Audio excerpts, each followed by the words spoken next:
काल राज्याचे उपमुख्यमंत्री अजित पवार यांचा बारामती विमानतळावर विमान अपघातामध्ये मृत्यू झाला. त्यानंतर उपमुख्यमंत्री अजित पवार यांचा पार्थिव हे बारामती येथील विद्याप्रतिष्ठान या ठिकाणी अंत्यदर्शनासाठी ठेवण्यात आले होते. मात्र रात्री परत बारामती येथील अहिल्यादेवी शासकीय वैद्यकीय महाविद्यालयामध्ये अजित पवार यांचे पार्थिव ठेवण्यात आलेले आहे.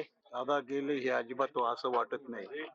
दादांच्या जाण्याने या महाराष्ट्राची खूप मोठी हानी झालेली आहे आणि एक शेतकऱ्यांचा बलाढ्य नेता या महाराष्ट्राच्या उपमुख्यमंत्री अजितदादा पवार यांचं निधनाने खूप मोठी पोकळी निर्माण झालेली आहे.